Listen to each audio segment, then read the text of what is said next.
Thank you for listening to this archive of Teaching American History's Saturday webinar on February 1st, 2020. Today's American Minds webinar was about William Jennings Bryan.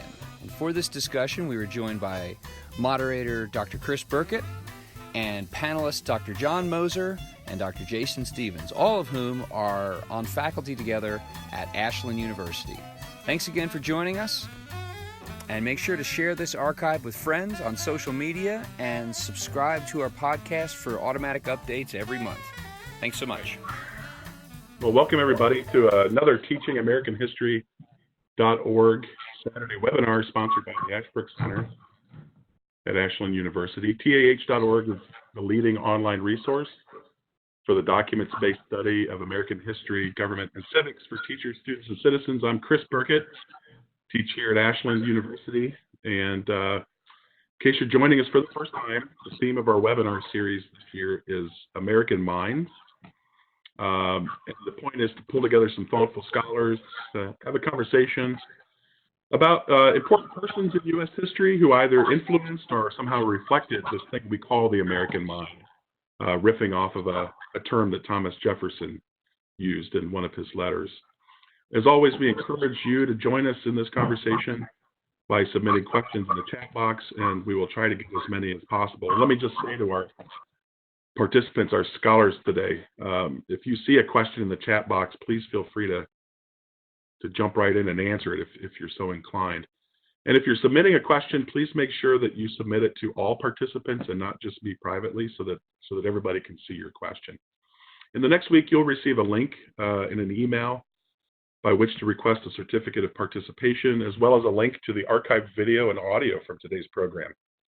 As always, we try to draw our conversations from documents that you can access and find at our document collection at TAH.org, and those are recommended by our scholars.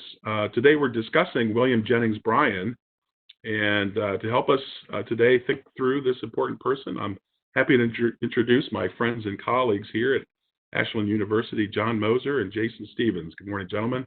Thanks for being here. Morning, Chris. Thanks for having me.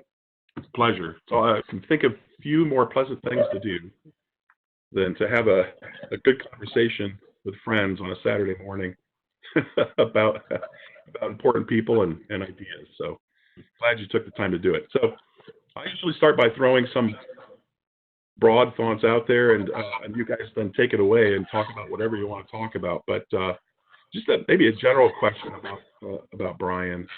We've included him in this list of great American minds, and yet you think about his political career. Here's a guy who lost 3 presidential elections, was leader, so to speak, of the populist movement, a political movement that sort of stalled out.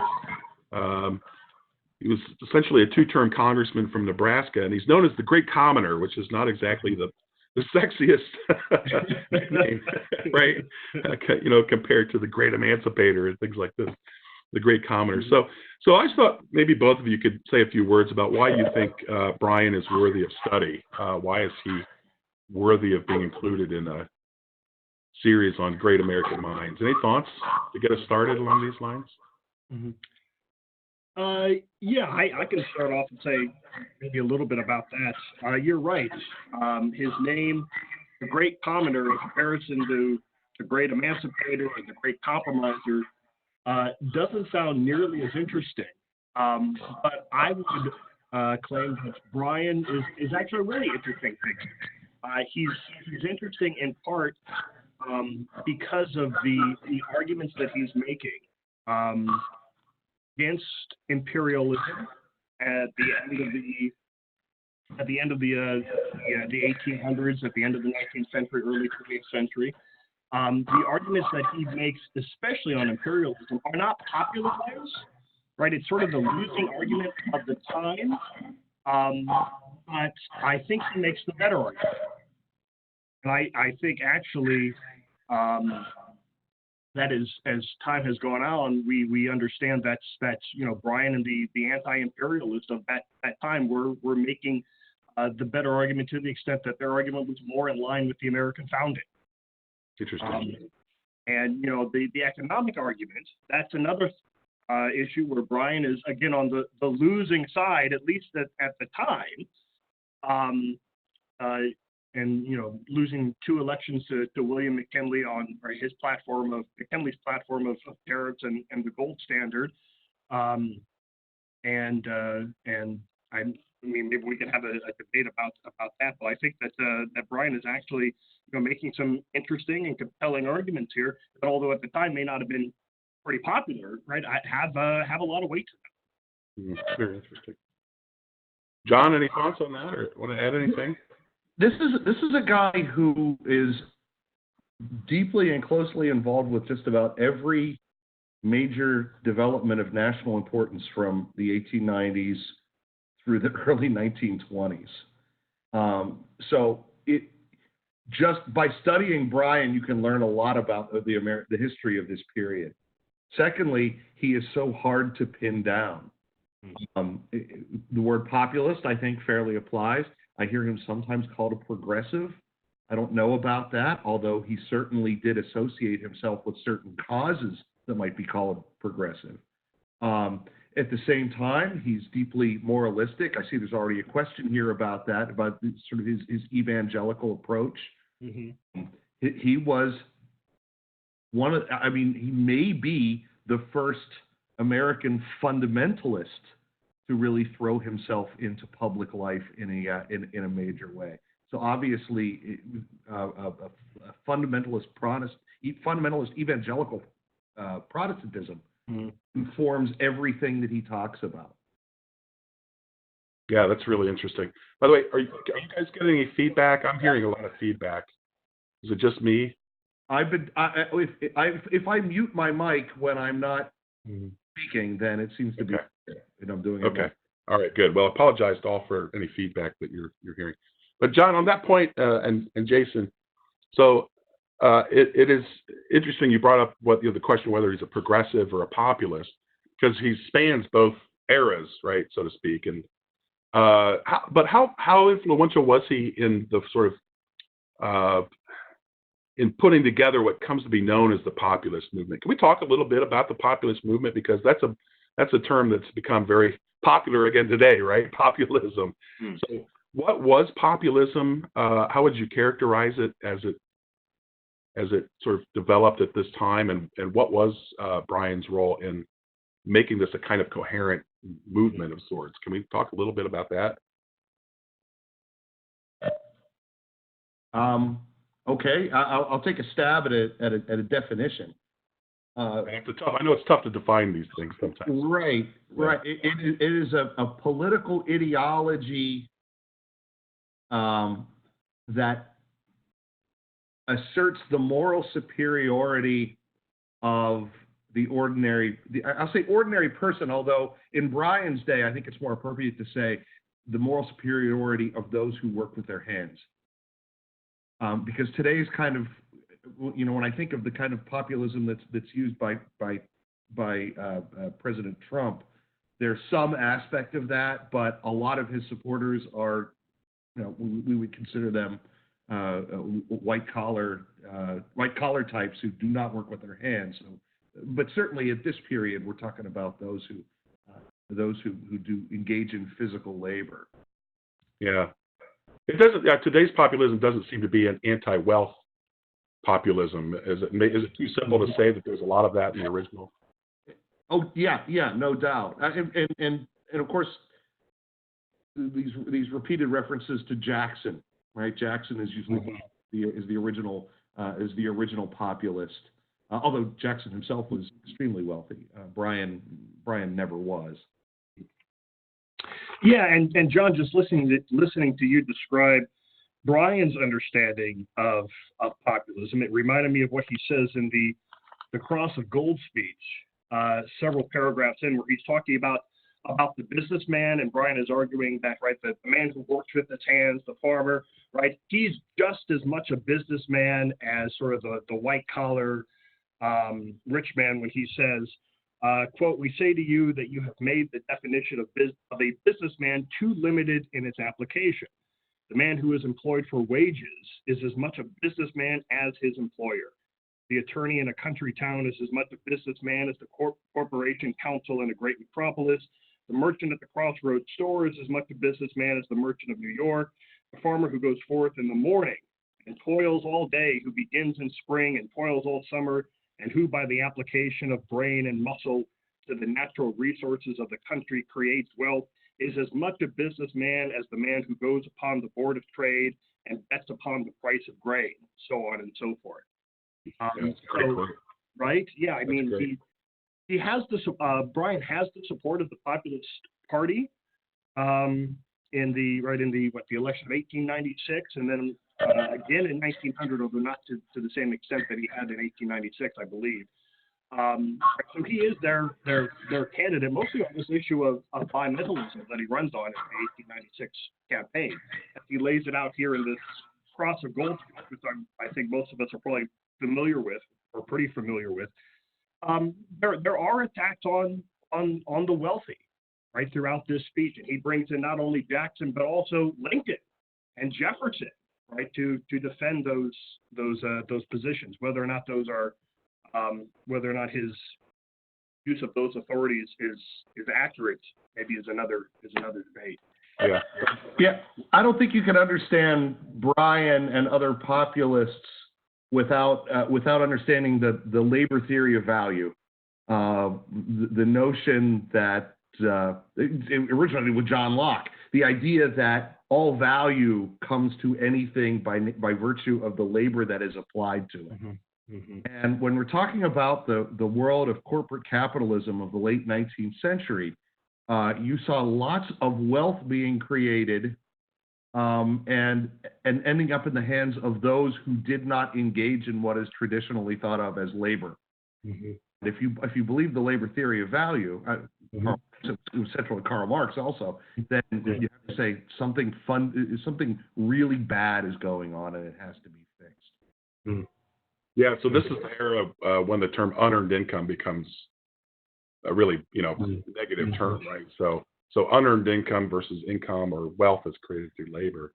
And again, this leads me back to this sort of question I often get when I teach the progressive era course for MAG, which I'm teaching right now, right? What is Bryan? I mean, because some of the language and some of his motives seem very similar to the language and motives of people we think of later as progressives, right? They also have this understanding of the labor theory of value, John, right, and a critique of unearned wealth.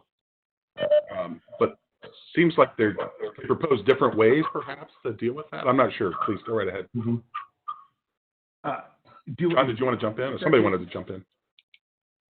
The big difference between Bryan and the progressives, which is why I hesitate to call him a progressive, even, as I said before, even though he embraced things that are considered progressive, is he's always looking backward. The country has gone astray. There's something deeply conservative about Bryan's arguments, certainly when it comes to the Philippines, right? What is it? He refers more to the Declaration of Independence than anything else. We're betraying our nation's founding principles. But he also kind of does a cross of gold speech by suggesting that the old, we need to get back to the value of the old republic, and something else that was the hallmark of the populists was the notion that we needed a handful of big reforms, right? In 1896, free silver is the big one. And then the system which has gone askew will get knocked back into place and everything will be fine. Right? People thought that about the Sherman Antitrust Act. Okay, we've trade. Bam. Well, that'll be taken care of, and we'll be back to this Jeffersonian, Jacksonian republic of producers again. Mm-hmm. Progressives never. And by the way, it's today we are so quick to associate the populists and the progressives, but the progressives, many progressives loathed the populists. Certainly Republican progressives did. Teddy Roosevelt said, suggested hanging them. I mean, it was probably speaking in jest or acting as just bloviating as Roosevelt. But he had nothing but contempt for the Populists because he saw them as reactionaries. Oh, okay. Not people who, yeah. No, I'm sorry, John. I didn't mean to cut off your thought there. But I was wondering if because they were reactionaries, because they weren't also, they tended not to be sort of statists. Progressives tended to turn to the state and in a new sort of regulatory capacity that some progressives weren't willing to. I mean, again, how do we fix the problems? Silver, add silver standard and maybe some regulation of railroad rates, perhaps, and things like that. But I don't know. Yeah, I'll just say on that question that if the question is Bryan a populist or not, or where does he sort of fit in? I think, right, reading his speeches, some of them seem like, yeah, this guy fits in well with the other progressives. I read the Cross of Gold speech and his attacks on special interests, on the wealthy, when he says there are those who believe that if you will only legislate to make the well-to-do prosperous, their prosperity will leak through on those below. The democratic idea, however, has been that if you legislate to make the masses prosperous, their prosperity will find its way up through every class which rests upon them. I mean, that could have come out of any Theodore Roosevelt speech in the early 20th century. In some ways, especially right economically, I see Bryan as a progressive. But then there are other issues on imperialism, for example, where he's very anti-progressive. I mean, that is to say, he's a member of the Anti-imperialist League. But so were a lot of progressives.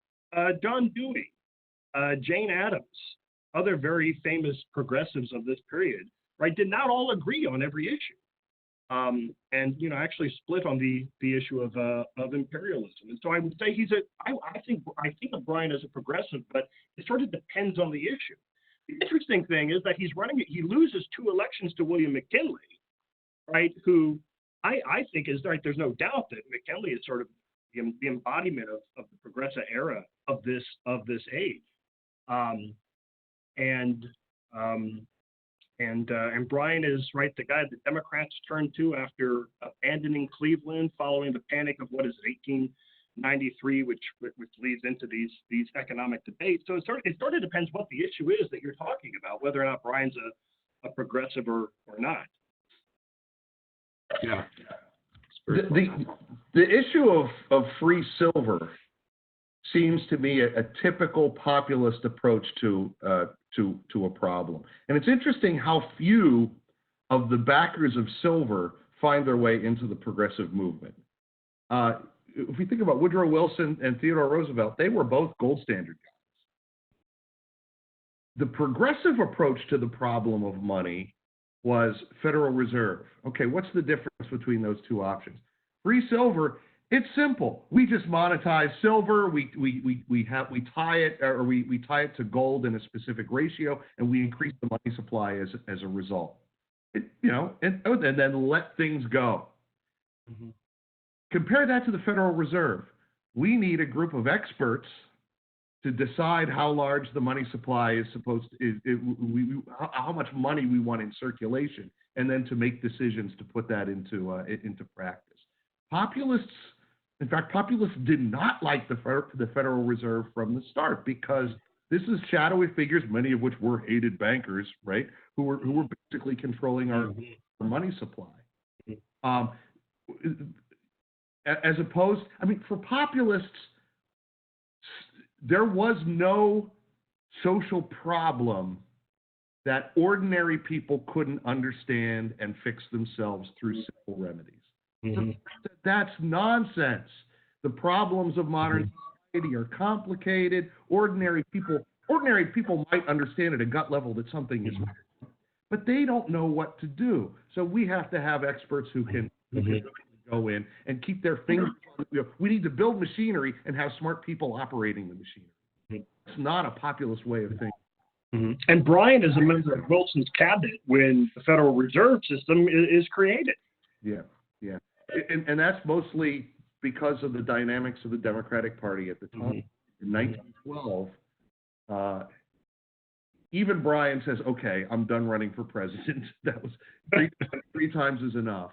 But each time, the Democratic Party was deeply divided. There were huge anti-Bryan forces in the in the Democratic Party, but they just weren't big enough to stop him in 1896 and 1900 and 19. We were able to stop him in 1904, which is why Alton Parker, who's a conservative Wall Street type, Bryan hated, was the nominee in 1904. But in 1912, Wilson never much cared for Bryan, but he understood that if he wants the nomination, he's got to make nice with Bryan. Yeah. And offering him the Secretary of State position was the seal. Did Wilson care much for anybody? Never mind. Don't answer that. Other than himself, I shouldn't say that. But I do. It would be interesting at some point to come back and talk about his relationship with Bryan a little more. These are great thoughts, and we've got a number of really good questions coming in. So I'm just going to backtrack a little bit here. Vicindi asked about the extent to which the populist movement was a reaction to monopolies and monopolists. Is that an accurate description of some of the things they were reacting to? And I noticed you used the term reacting to, right? That's another difference, I think, between populists and progressives. But what was their solution to monopolies? Any? Yeah. Or was that not an issue?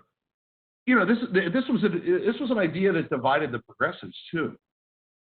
Is the best way to deal with quote unquote monopolies or the trusts or big business, is it to break them up?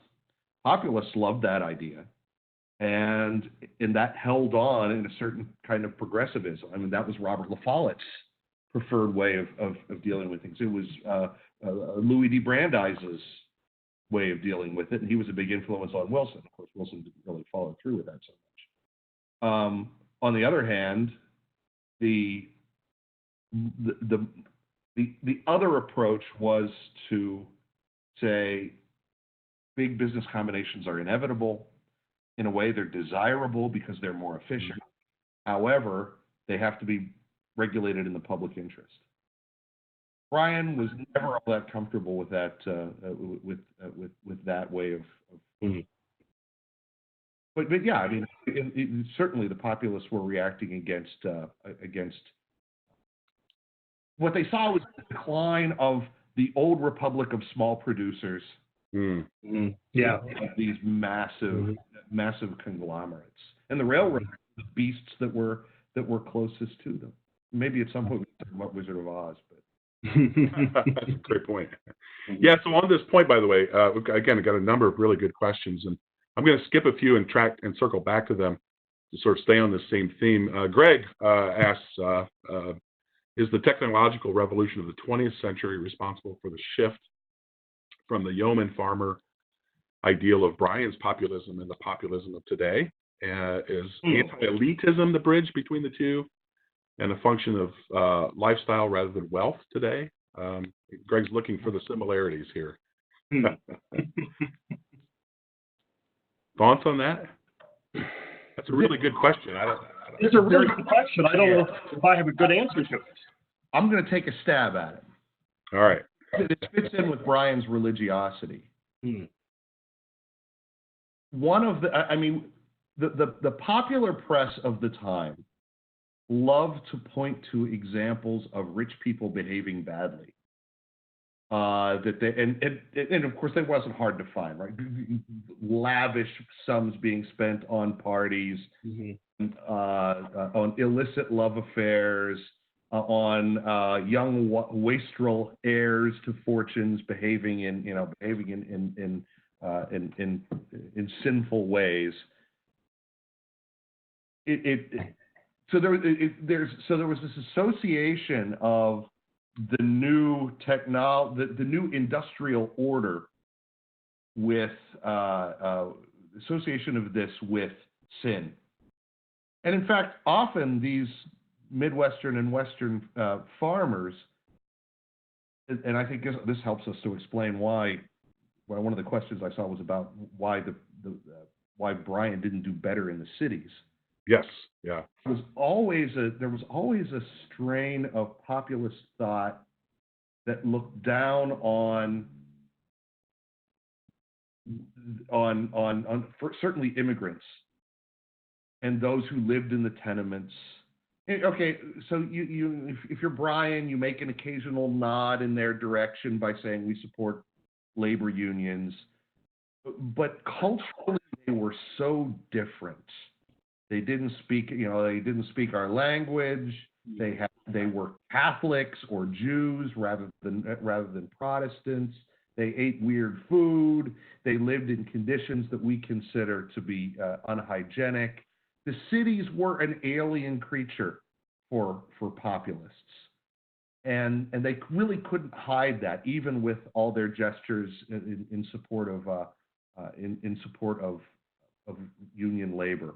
I hope I answered the actual question there. It's all over. That was pretty thoughtful.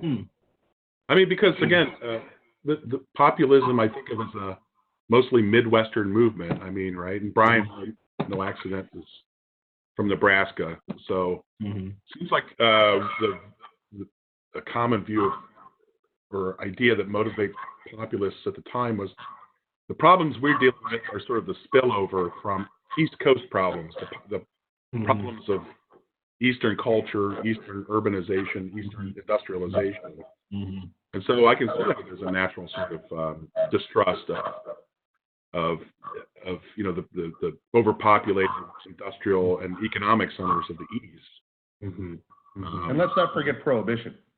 Oh, yeah.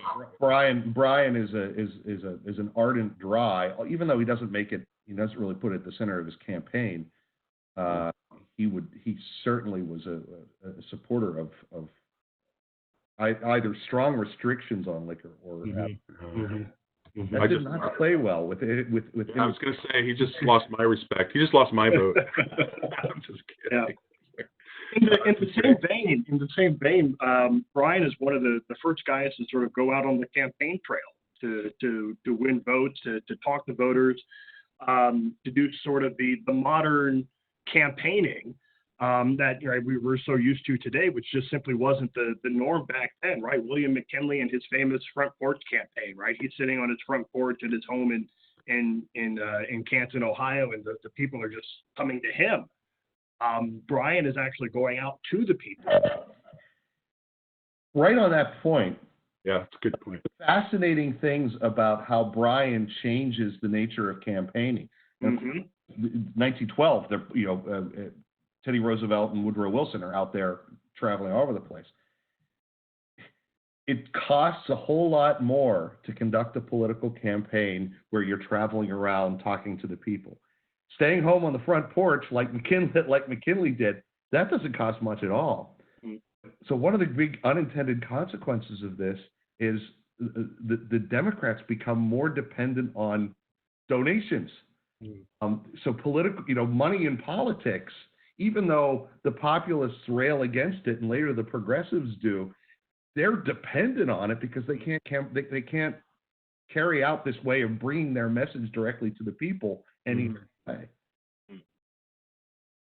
Yeah, that's a great point. And I think you already touched on Shailen's point, right? Shailen's question about Bryan's lack of support, urban support, right, in campaigns. And John had asked the question about the campaigns as well. Our friend John Giltner. So he mentions McKinley was able to give several speeches, right, per day on a wide range of issues.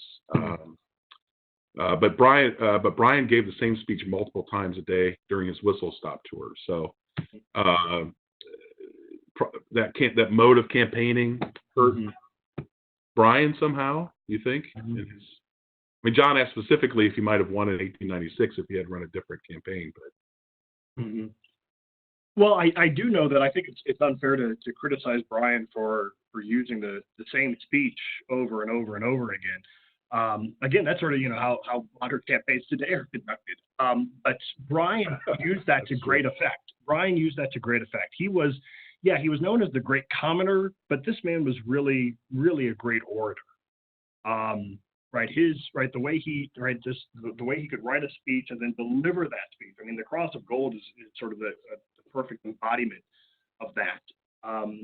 And he had a reputation for that. People knew that when Bryan was going to speak, you were going to hear something great. You were going to hear a great speech. I mean, just the last lines of the Cross of Gold speech. You shall not press down upon the brow of labor this crown of thorns. You shall not crucify mankind upon a cross of gold. I mean, this speech just electrifies the 1896 Democratic National Convention, which I think was in Chicago. And nobody thought that, that Bryan was, going to be the candidate, except maybe Bryan.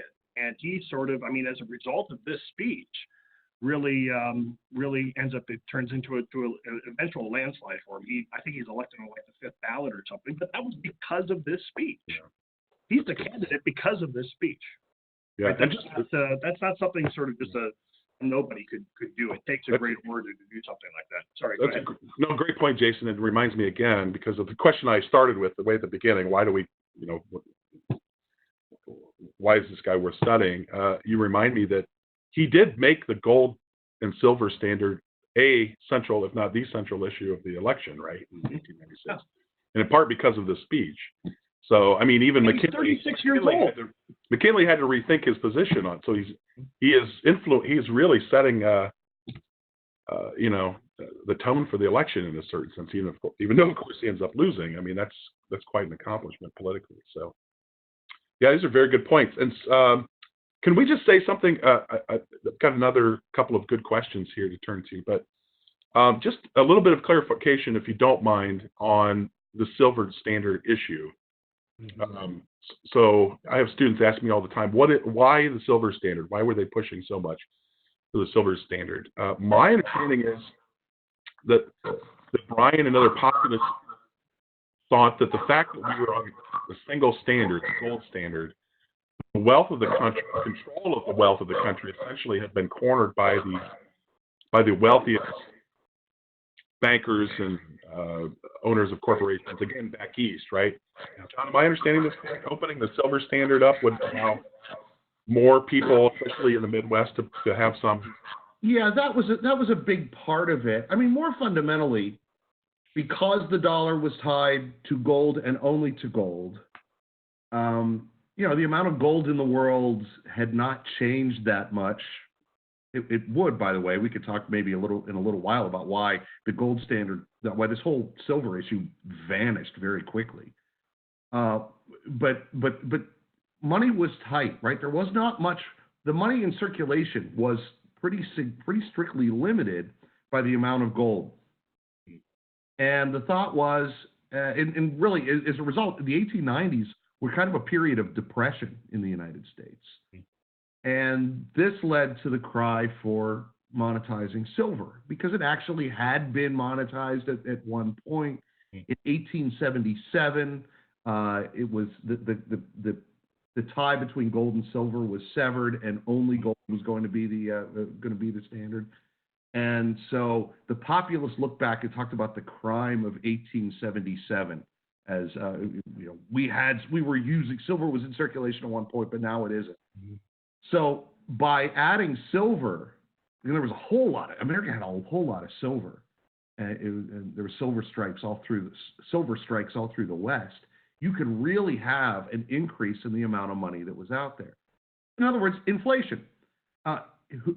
Who likes inflation? Well, you like inflation if you're in debt, because you borrowed money that had a certain value and you're paying back in less valuable dollars. Mm-hmm. Who doesn't like it? Well, the people who lend money. So the banks thought that was a bad idea. Yeah. Also, those who were on a fixed income, right? Mm-hmm.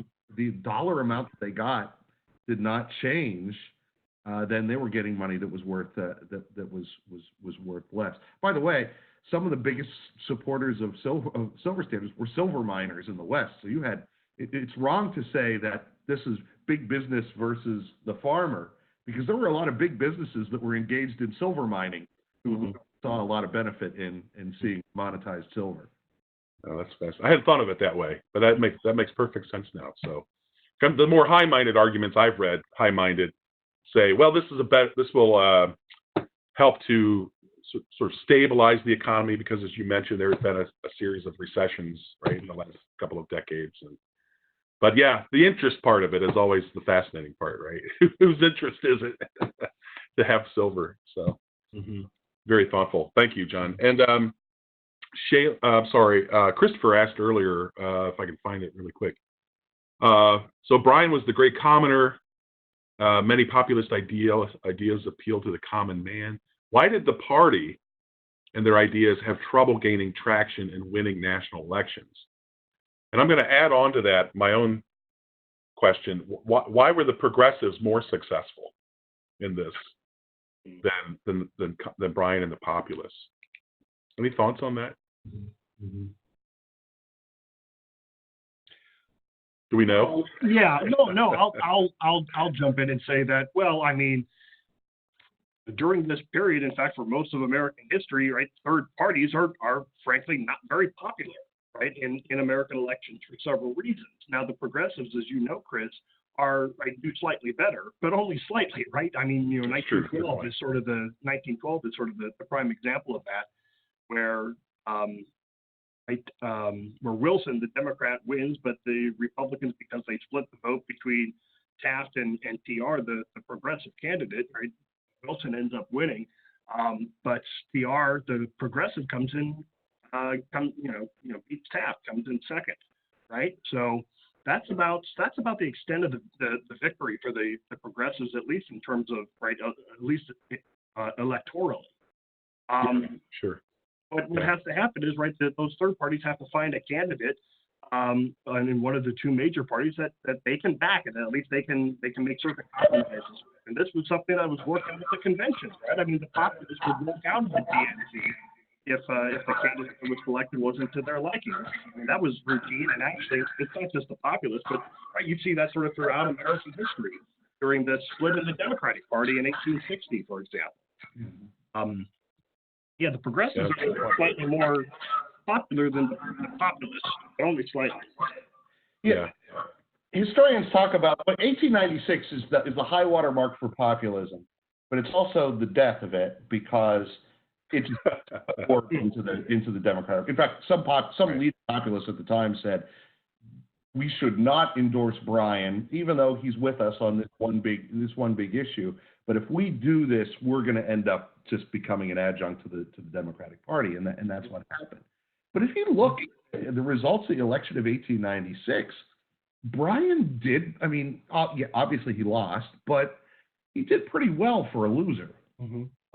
Everyone, of course, knows Democrats got the South. That was a given. But really, almost all of the largely agrarian states of the Midwest and West went for Bryan also. Mm-hmm. So taking that to the question of why progressivism did better, to the extent that progressives were willing to endorse certain things that populists had also liked, they could hold on to the farm vote. But at the same time, who are the progressives? Well, they're not farmers; they're middle class. They're middle class urbanites. Mm. And so progressives could make inroads in those urbanized states. That's a great point. That the populists never had a chance with.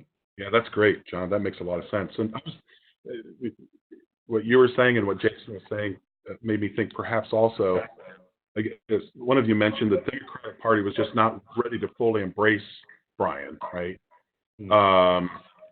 And it reminded me that progressives or progressivism seemed to have its most success when it operated from within the Republican Party, right? So most of the people who consider themselves, or we think of as early progressives, were really Republicans, right? Mm-hmm. And they had found a home within a party that lent a certain degree of popularity, I'm sure, to it, right? Although, again, I know there are disagreements within the Republican Party about this. Mm-hmm. But it raises another question. I'm just going to take it slightly off topic, if you don't mind. It's related. So if the Democratic Party wasn't fully ready for Bryan, to embrace Bryan in some ways, maybe that's an unfair way to put it, what happens to the Democrats over the next decade so that by 1912 they're ready to accept somebody like Woodrow Wilson, who to me seems much more radical in some ways than Bryan was? Again, there's that kind of conservatism to Bryan that would make me think he's he's got a home in a Democratic Party given their political traditions. It's always sort of stumped me that Wilson gets the support of the Democratic Party. That's a great question. And I would answer that by saying that if you are judging Wilson by what he actually did in office, that he was more radical in office than he was on the campaign trail in 1912. Now, everyone understood him to be a progressive, which is why Bryan was willing to get behind him. Bryan did not want another Alton Parker being nominated. And there were, I mean, I've been really doing a lot of work on the 1912 election lately. And the fight for the Democratic nomination was really fascinating because you had Wilson looked like the most, farthest left. I don't know if that's a really appropriate way to put it, but he was certainly more radical than, say, Oscar Underwood of Alabama, Harmon Judson, the governor of Ohio, Champ Clark, who was Speaker of the House. He was the favorite going in. These guys were very traditional Jeffersonian Democrats who the tariff was their big issue. But in other words, they reached back to the tradition of Democrats in the Gilded Age. And Wilson, on the other hand, embraced more progressive ideas. Bryan was attracted to him for that reason.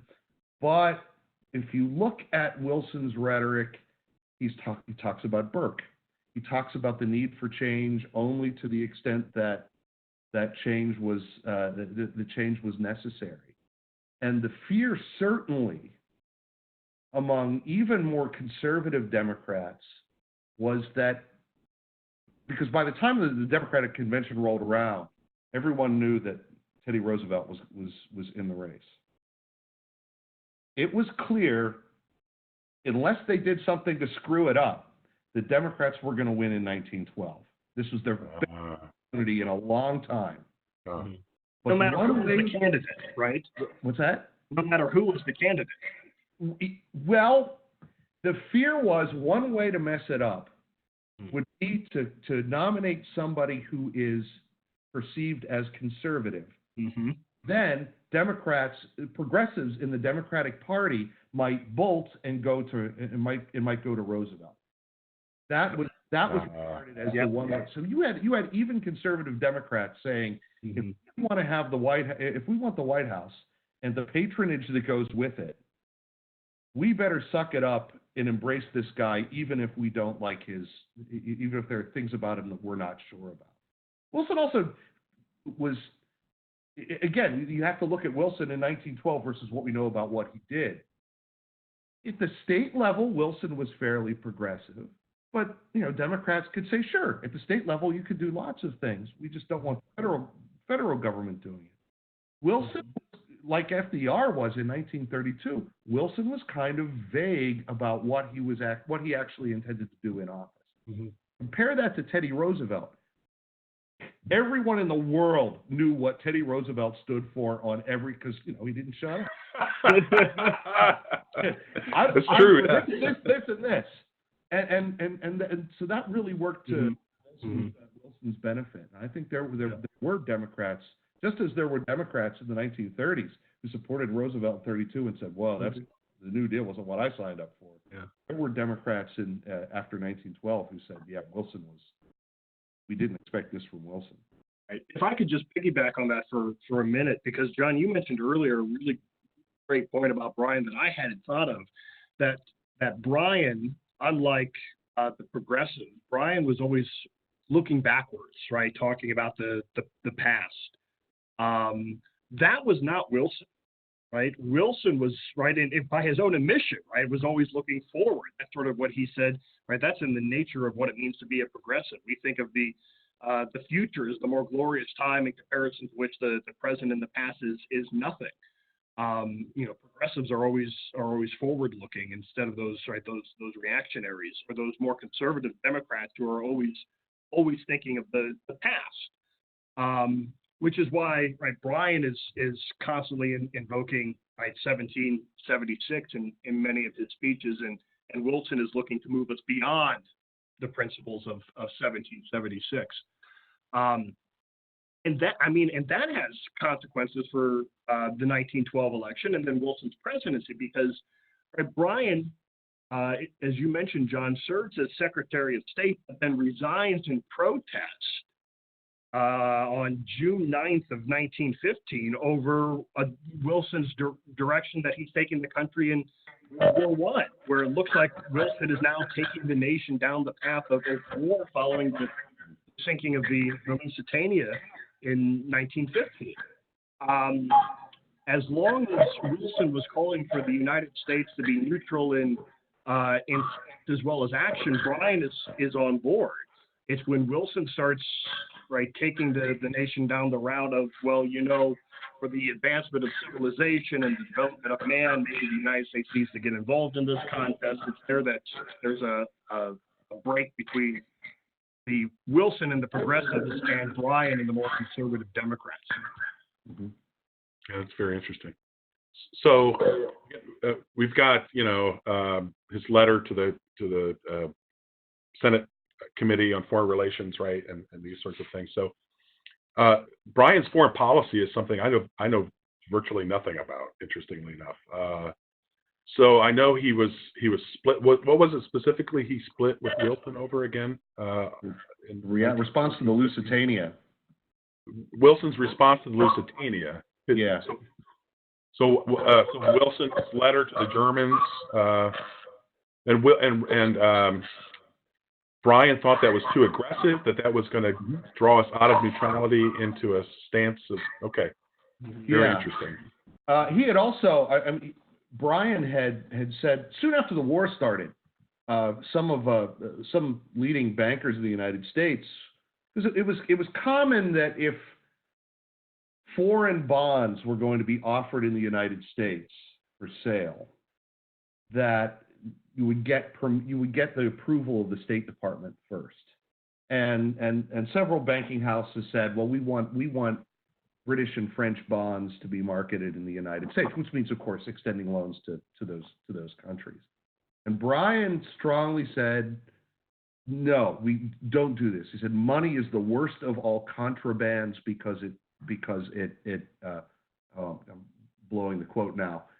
Because it contributes to everything else, right? If we send money to one side, that's really going to make us unneutral, and that situation stayed in place until after Bryan left. But yeah, Bryan thought that the United States should treat German violations of neutral rights exactly as it treats British violations, because the British were violating rights, not in as dramatic a way as sinking ships, right? But in stopping and seizing cargoes. Yeah, their embargo of Germany. Right. Yeah, the blockade. So Bryan's position was we ought to protest against both the same ways. Ideally, we should stop ship. We almost a return to the Embargo Act. We should not trade with either side. That's going to be the best way to stay neutral. It'll keep our ships out of war zones, and we don't have to worry about it. Well, a lot of America's prosperity at that point. America did very well from World War I. The economy was booming, and had the Wilson administration followed Bryan's advice, the economy would have tanked. It's fascinating.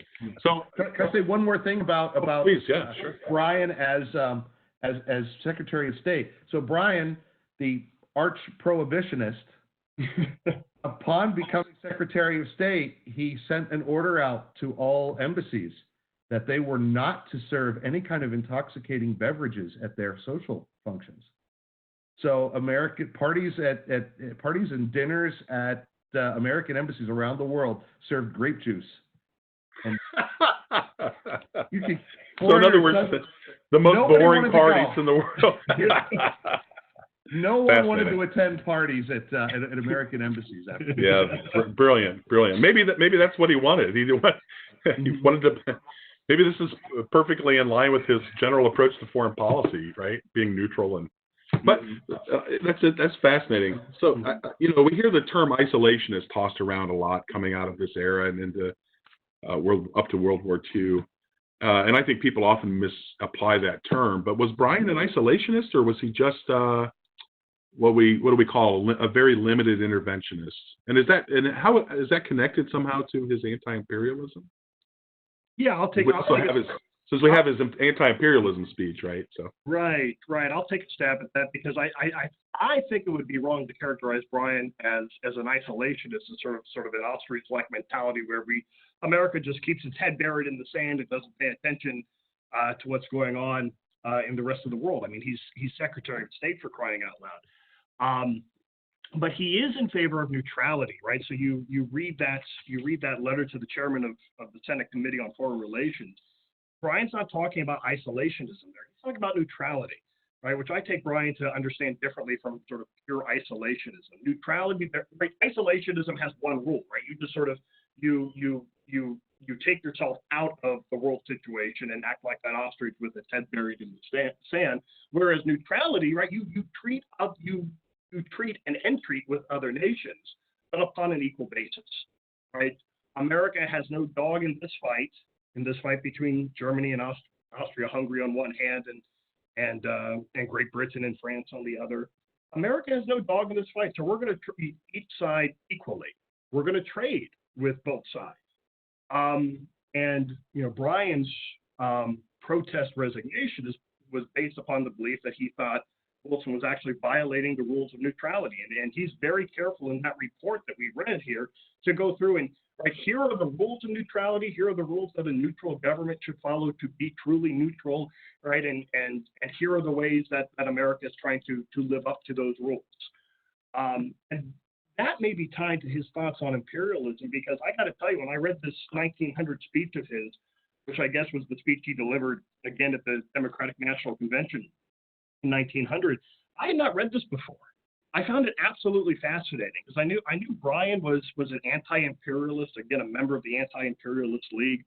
But his argument here is not just well constructed. It's not just fascinating for sort of its oratory, but the argument itself, taking America sort of back to 1776 and the principles of the Declaration of Independence and explaining why the Declaration of Independence would require us to abandon our imperialistic colonial policy in the Philippines and throughout the world. The American founding, in other words, is against, right, taking the American flag and planting it at Manila and trying to rule over the Philippines, as McKinley and the Republican progressives were attempting to do.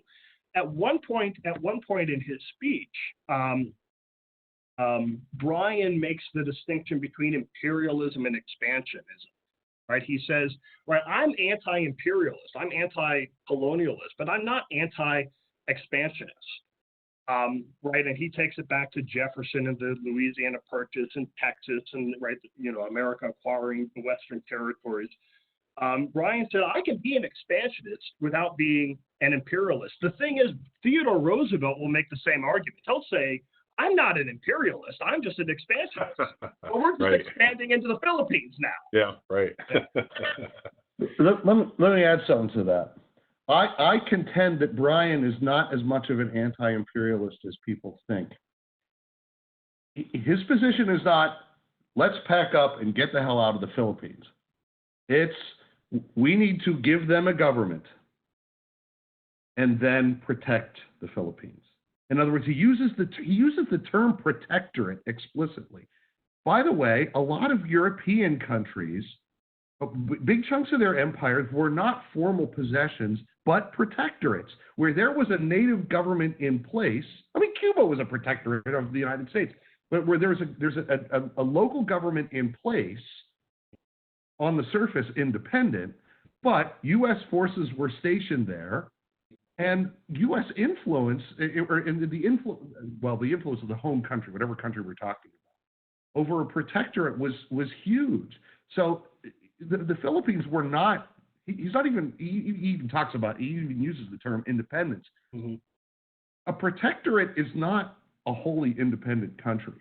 A protectorate, by the very fact that another country's troops are there, protecting it from harm means that the United States, even under Bryan's plan, would have had huge influence over the Philippines, just as the United States had huge influence over over Cuba, even though it was a nominally independent country. Yeah, no, that's a good point, John, because Bryan will talk about applying the Monroe Doctrine to the Philippines. Right, he says in this speech, he says, if I could just quote a little bit here on John's point, Bryan says, here's what we should have done in the Philippines. After the Filipinos had aided us in the war against Spain, we could not honorably turn them over to their former masters. Right? So we can't turn them back to Spain. We could not leave them to be the victims of the ambitious designs of European nations. And since we do not desire to make them a part of us or to hold them as subjects, we propose the only alternative, namely to give them independence and guard them against molestation from without. We're going to grant them independence, but then we will protect that independence. I guess the only question then is, okay, their independence and the making of their own constitution and laws, is that something Bryan believed that the Filipinos should be doing themselves, or that Americans should be doing for the Filipinos? Yeah, I mean, this is a time when there seems to be a large range of what it means to be independent, just as there's a large range of what it means for people to be free, right? I'm thinking mainly of progressive language here, but you know this, Jason, from your studies of McKinley in the Spanish-American War. He claimed to have been in favor of Cuban independence, right? Mm-hmm. But maybe not entirely entire independence all at once, right? Right. So this is a time when you can say, I'm in favor of independence, but that doesn't mean immediate and complete independence. Mm-hmm. Maybe gradual independence under our watchful tutelage, right? Mm-hmm. So this idea of a protectorate, John, that you're bringing up, I always thought of that relationship as kind of not quite father and son, but maybe really big brother and little brother. And the little brother's got a lot of influence, right? The big brother's got a lot of say. So that in Cuba, the reason Cuba's a protectorate is because, as you guys know, the Platt Amendment says there are limits to what you can do without us looking at it first, right? There's some things we're just going to review and keep an eye on for you, always in the name of your good, right? Yeah. But, yeah. I mean, if the Philippines had been a protectorate, it would have been autonomous in the sense that it could make its own legislation affecting it. But certainly, its foreign policy and trade policy would have been basically under American control. Yeah.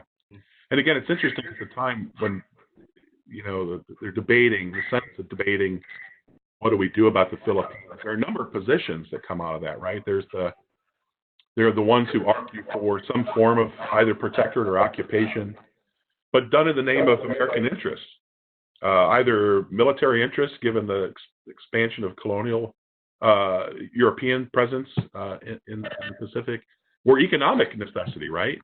And some people just argue, well, we need to have a presence in the Philippines because we've established markets in the East. Mm-hmm.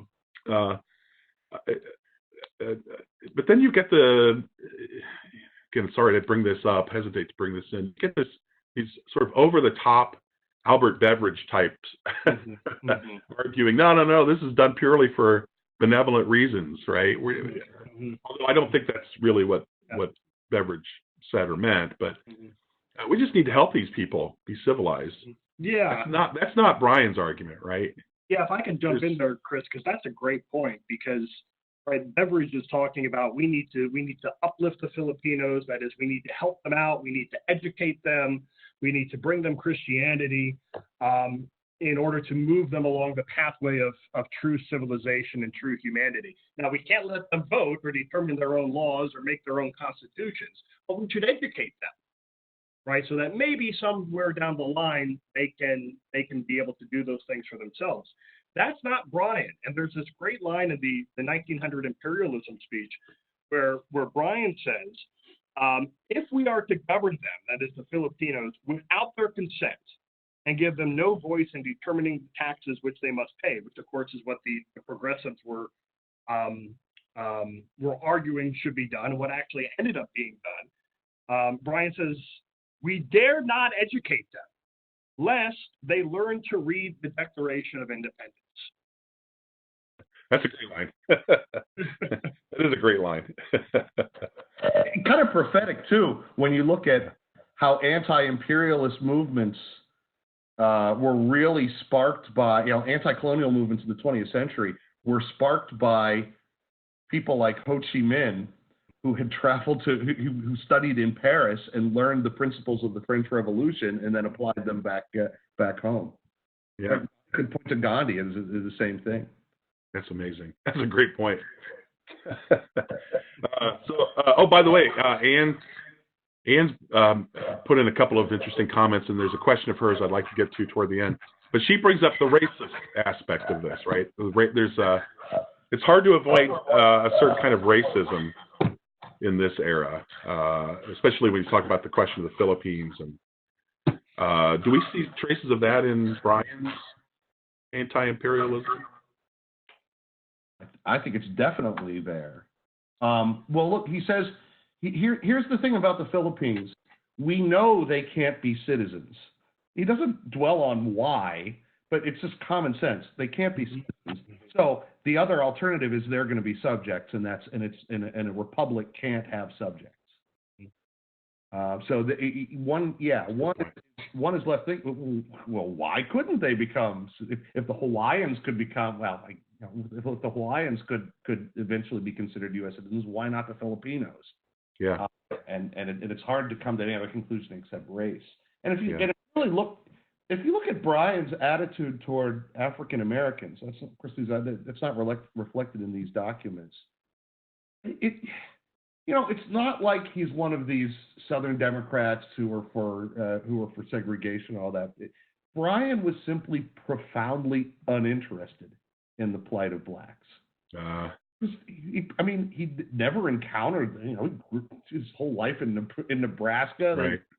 They simply politically didn't exist to him. Yeah. Well, that's very fascinating. I hadn't thought about that. In fact, I should have noticed the absence of that in his speeches and his platforms. But by the way, you're on one other point you made me think of. We annexed Puerto Rico, right? As a territory after the Spanish-American War.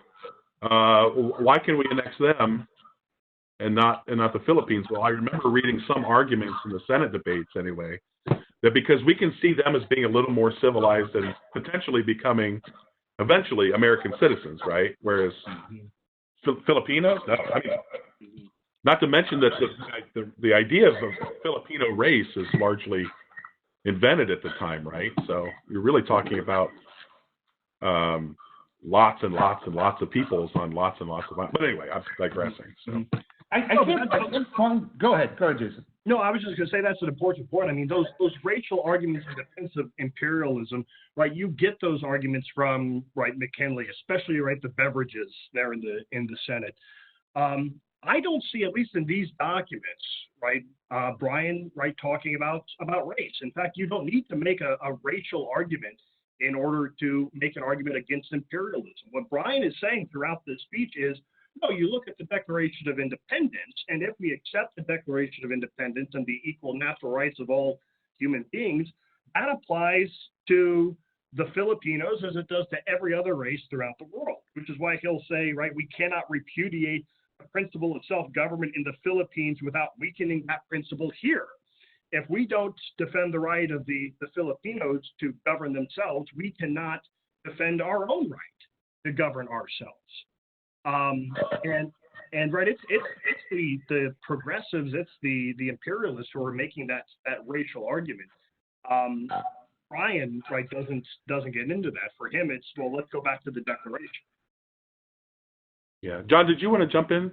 I had a question, but go ahead. On paragraph 51, he says, if the Puerto Ricans who welcomed annexation are to be denied the guarantees of our Constitution, what is to be the lot of the Filipinos who resisted? It's just a throwaway line, but we can treat Puerto Rico differently because they welcomed our annexation. Filipinos and the Filipinos are willing to fight against it.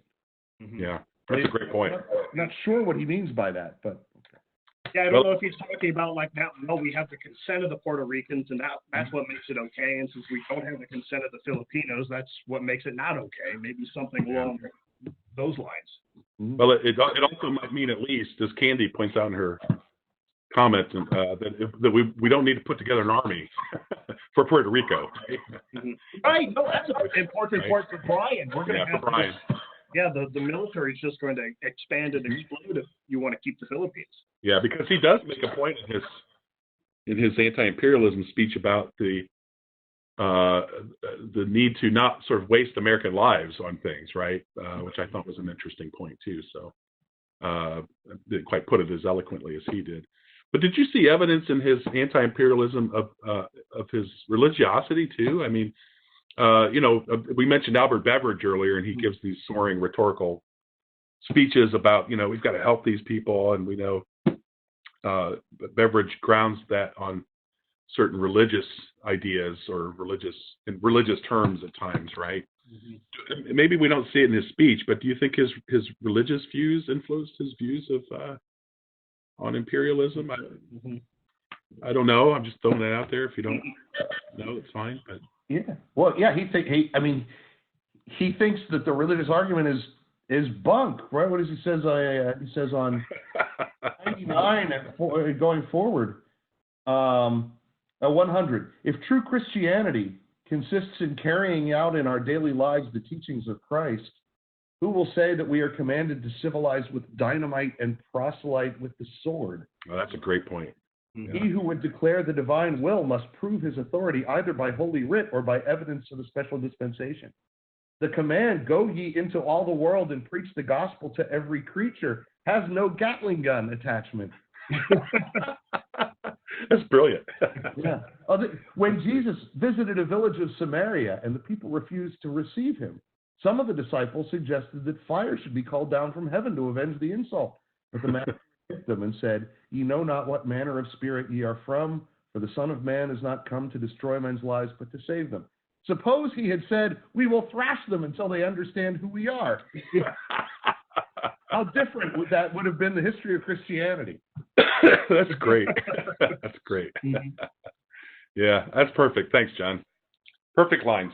So, yeah, this is, again, we're kind of coming to the end of our time here quickly. Unfortunately, this is just always flies by. But we mentioned earlier Brian's religious views, his Protestantism. I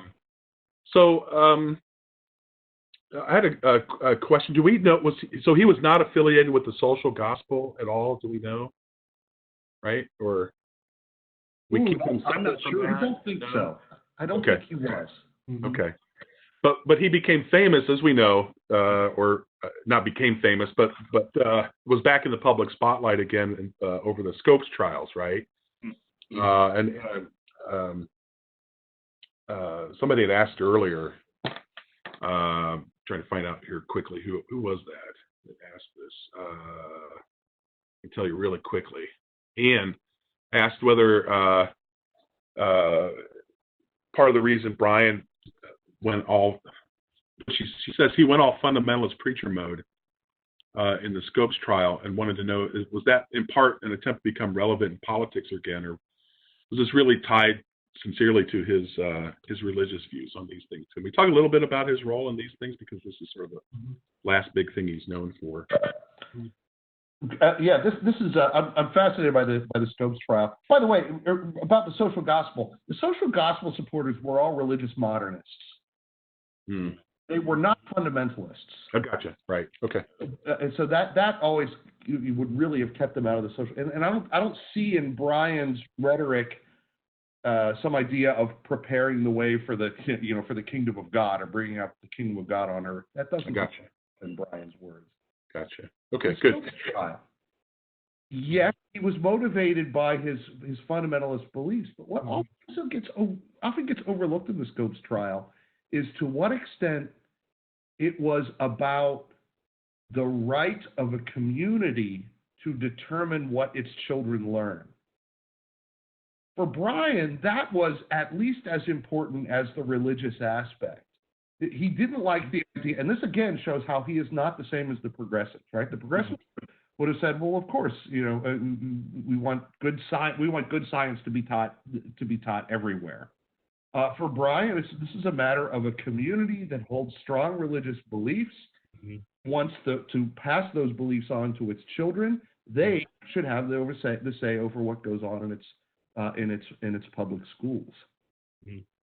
That's a great point, John. And that's kind of a nice exclamation point on Bryan's life, because it shows a real consistency in his way of thinking about the role of the individual and local communities versus national centralization, standardization, all of these sorts of things. That's a really nice point.